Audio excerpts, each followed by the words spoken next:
It was on a cold, wet winter night that a woman called police to report her husband missing. The man was a marathon runner who had gone for a workout but never returned. Forensic evidence revealed that wherever the man went, he ran into some trouble.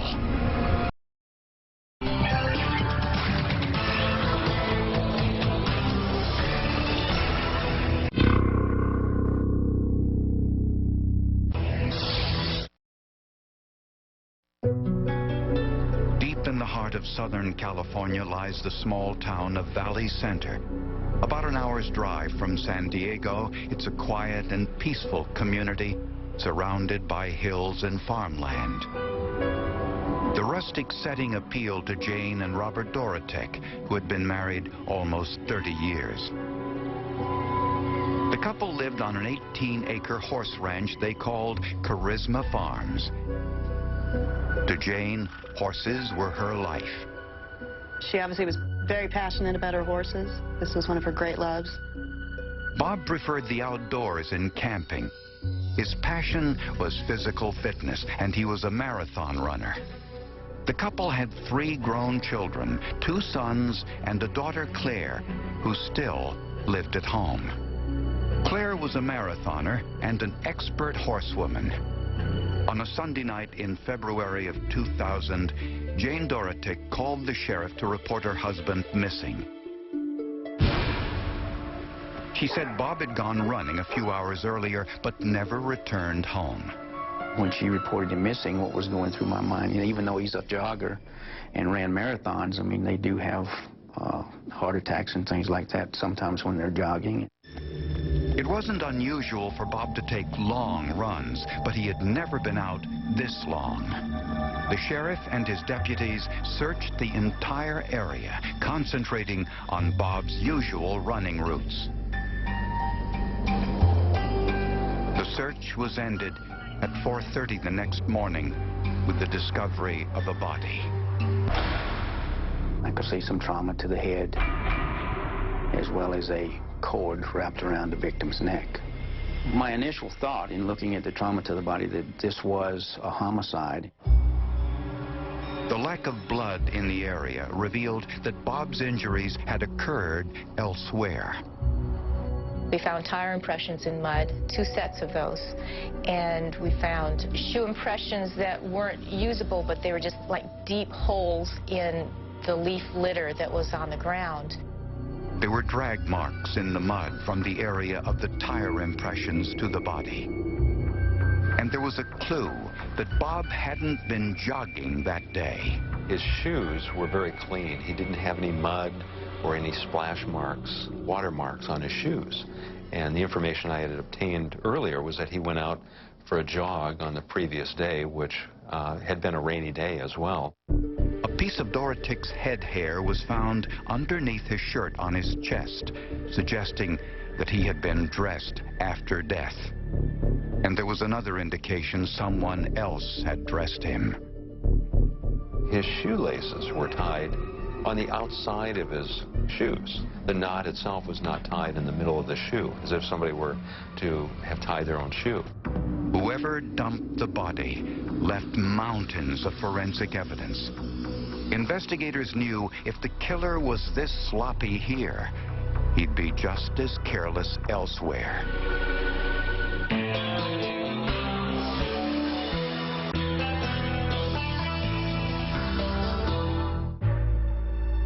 Word of Bob Dorotek's murder spread quickly to friends and family alike.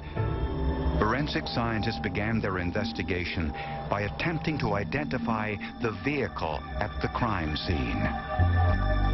From the tire impressions in the mud, they measured the distance between the wheels. The vehicle was identified as a pickup truck. Next, they analyzed photographs of the tire impressions. First, you have to look at the width of the tire track. There's different size tires. Second, you look at the design. Every tire manufacturer has multiple tread designs that they make, designed for different types of road handling. The pickup truck had 3 different tire models. The impressions were compared to the thousands of tires on the market.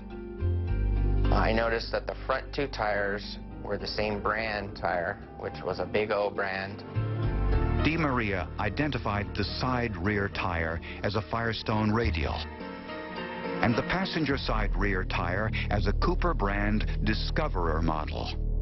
At the autopsy, the medical examiner determined that Dorotek died due to blunt force trauma to the head with some type of hammer.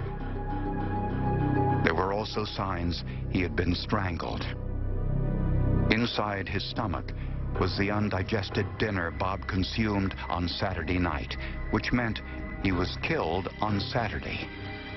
Jane said Bob left home on Sunday afternoon. Despite his mild-mannered demeanor, a background check revealed Bob Dorotek and his wife separated just a few years earlier, although they had recently reconciled. And Bob had often been at odds with his wife and daughter over the costs of running the horse ranch. Jane and Claire favored investing more money into the ranch for expansion, and there was the possibility of a disgruntled employee. Ranch foreman Lionel Morales had long sided with Claire Dorotek in the debate over whether to expand the ranch. We had felt it warranted further investigation and an interview with him to see when was the last time he was there, and what did he do when he was there.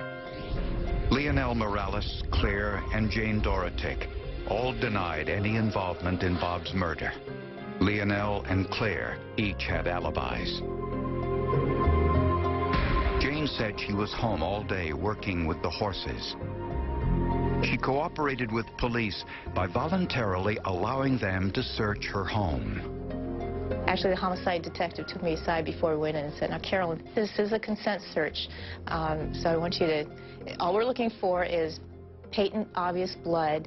Don't be crawling under things and looking up. Don't be opening drawers. Don't be doing anything. Just be as inobtrusive as possible." It was muddy, so it's a no-shoe house. So to be polite, it's a consent search, and this is the only time ever in my life I've done this at a scene, take off my shoes. Investigators examined the house and especially the master bedroom and found nothing out of the ordinary. But criminalist Carolyn Gannett decided to take a closer look around, and it was in her stocking feet that Gannett made her discovery. I just happened to step in one corner of the bedroom, and I could feel wet carpet underneath my feet, through my stocking feet. And my heart just jumped because I knew exactly what that was. The bedroom floor was wet, as if something had recently been cleaned from the floor, and the carpet had a slight tinge of red. What really struck me was how easily we could have missed it. If we hadn't taken off our shoes, we would have missed it. We would not have found that scene at all. I asked the family if there would be any reason that we would find blood in the master bedroom. The family, number of family members began to speak. One was Jane Dorotek's sister, Bonnie Long, who had indicated that one of the dogs had cut his dew claw and had been bleeding. Investigators decided to conduct more tests to see if it was dog blood in the bedroom or something more.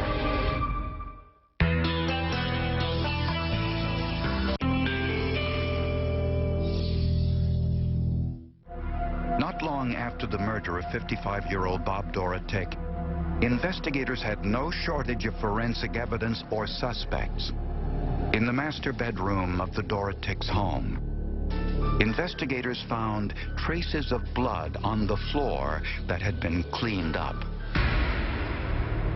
And when they looked closer, they found even more. I could see what appeared to be blood spatter all across the comforter of the bed. I could see blood spatter on the headboard. I could see blood spatter on the wall behind the bed. And there was blood on the brick wall and on the stove in the corner of the bedroom.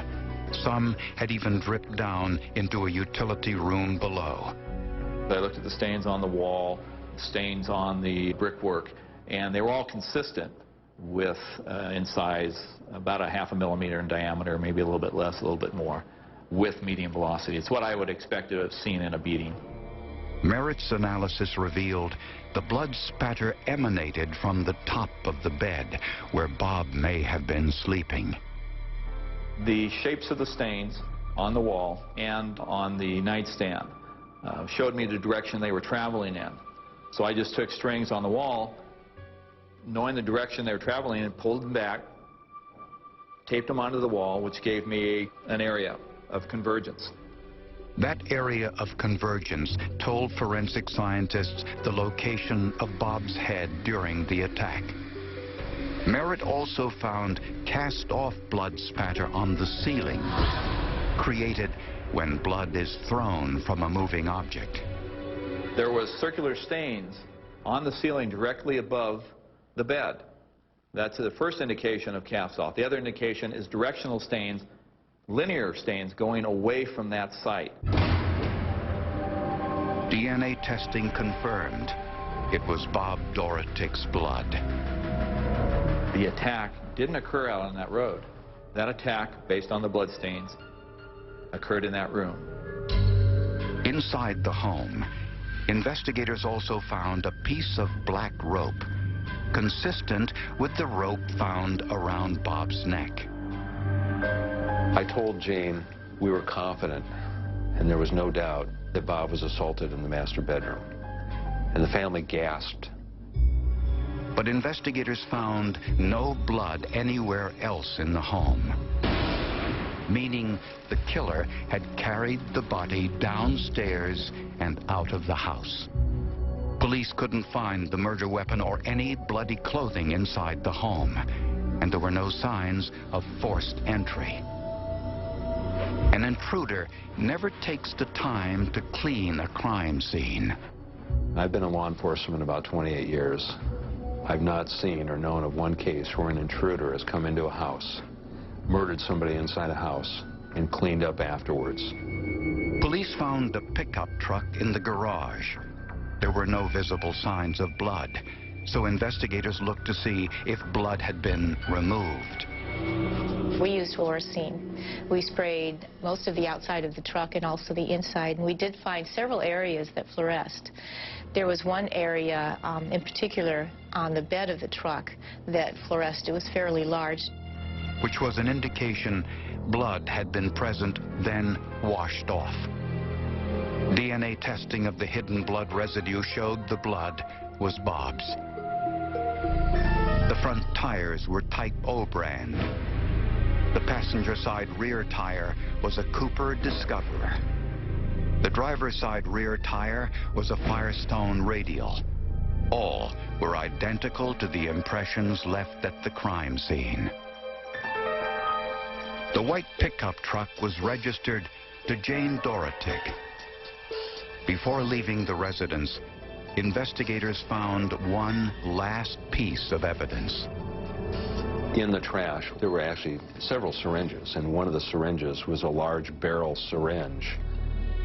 Appeared to be a syringe that might be used on animals. The syringe contained trace amounts of a potent horse tranquilizer called acepromazine. Toxicology tests did not detect acepromazine in Bob's blood sample, although it could have been present in amounts too small for testing to identify. On the outside of the syringe was a bloody fingerprint. The blood was Bob Dorotik's. The fingerprint was Jane's.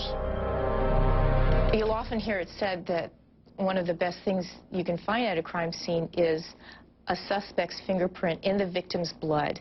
And now, how do you explain that? 3 days after Bob Dorotik was found dead on the side of a road, his wife Jane was arrested and charged with murder.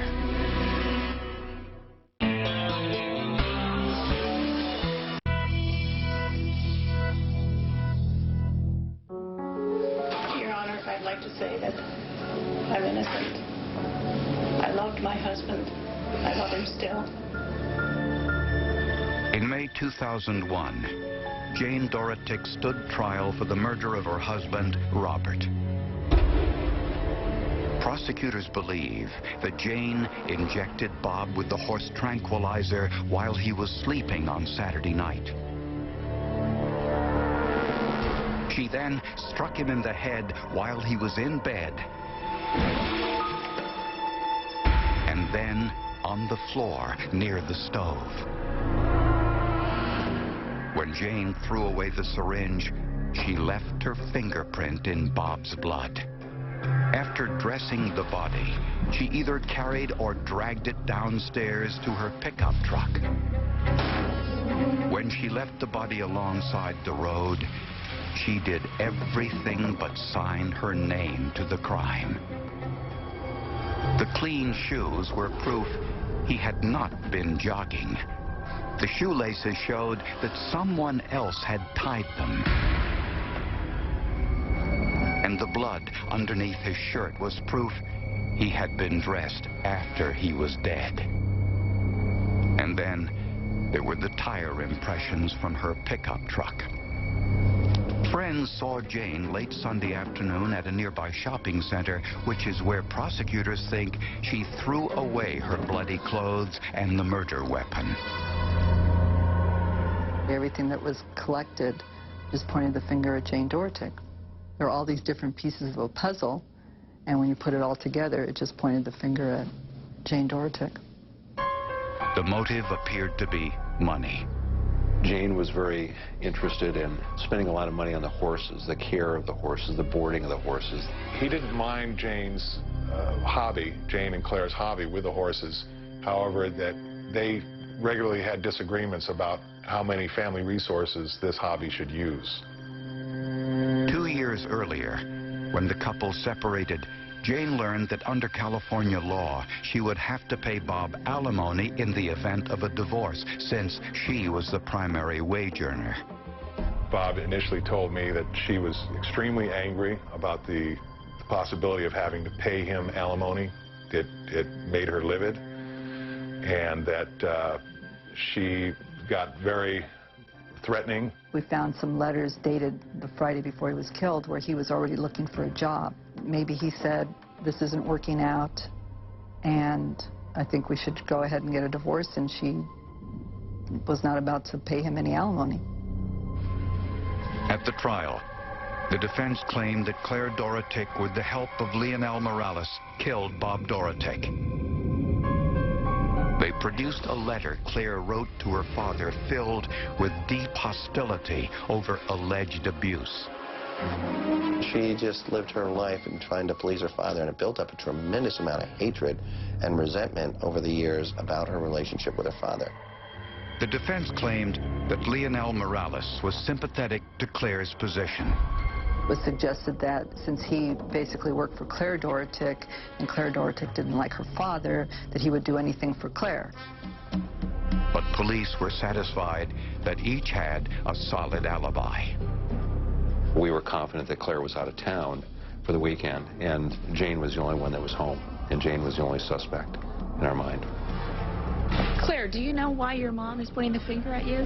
Claire Dorotek and Lionel Morales invoked their Fifth Amendment right against self-incrimination and did not testify. Jane offered no explanation for how her fingerprint in her husband's blood was found on a syringe containing a horse tranquilizer. After 3 days of deliberation, the jury returned their verdict. Cause, find the defendant, Jane Marguerite Dorotek, guilty of the crime of murder in the first degree in violation of... I was sad, but I was elated that justice was served. For me, she stole, one of my best friends away from me and from all his other friends. And it was the worst kind of theft, really. Jane Dorotek was sentenced to 25 years in prison. There was no dispute about the critical role forensic evidence played in Jane Dorotek's conviction. The forensic made it clear he wasn't out for a jog, as she explained. The forensics made it clear his shoes were tied and his clothing was put on after that body was pummeled. And so the forensics told a story. As so often is true when you find a body in a homicide case, the body itself tells a story.